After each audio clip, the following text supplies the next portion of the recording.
Cebu Governor Pam Baricuatro held a press conference this morning, and for the latest, we have our man in Cebu, One News Cebu Desk, Dale Israel. Dale, tungkol saan ba ang press con ng gobernador at tungkol ba sa budget ng probinsya?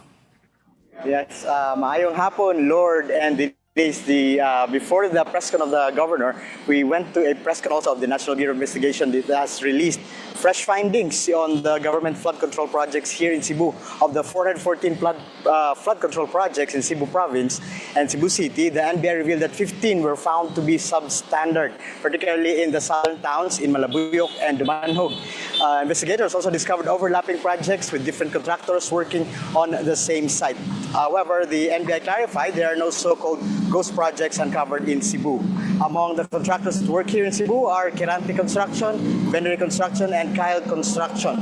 In a separate press conference, Lord, Cebu Governor Pamela Baricuatro welcomed a deeper probe on the DPWH 7 Regional Director amid question on his alleged lavish lifestyle. She added that Senate Blue Ribbon Committee hearing would be best conducted in Cebu, given that the province has the second highest number of flood control projects nationwide. The governor also disclosed that 13 infrastructure projects under the provincial government, including roadworks, buildings, and other facilities, have surpassed their completion dates and showed high slippage. That's why these projects were stopped and will undergo rebidding. It can be recalled that all provincial infrastructure projects were previously halted for review, and around 70 have since resumed, but 13 remain suspended. Among them is the bulk water project handled by St. Gerard Construction of the Vizcaya family. The governor assured the public that the review aims to ensure accountability and the proper use of public funds. Back to you, Malaki Lord din and Denise. yung proyekto ng mga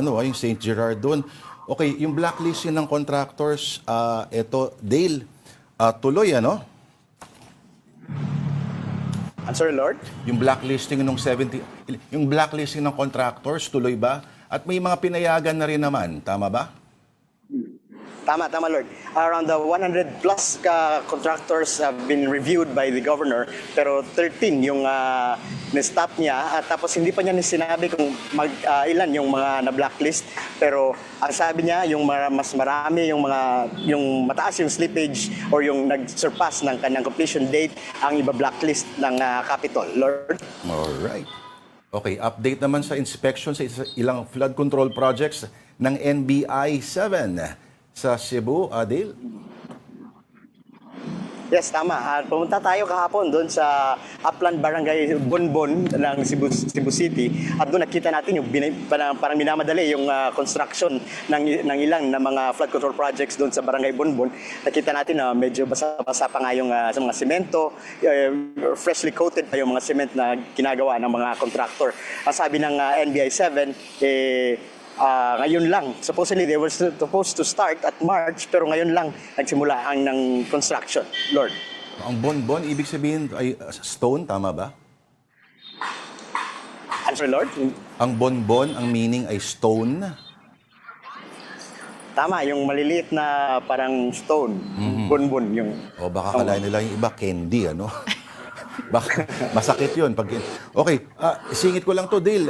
Idea ka, matutuloy yung 11.9 billion na budget na pinopropose ng gobernadora for 2026?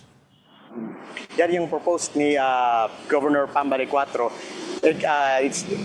Previously, ang Cebu ay may budget na 25 billion pesos. Yun sa budget ni former Governor Gwen Garcia.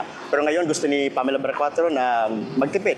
At kailangan na yung parang prudent lang yung budget natin dito sa Cebu, kaya ginawa niya ng 11.9 yung billion kasi balloon daw yung ibang mga expenses ng province. Lord? Wala pa sa kalahati ng ang contractor na illegal yan. 11.9, sisiw lang yan. Dale, maraming salamat sa iyo. Ang ating One News Cebu Desk, our man in Cebu, Dale Israel.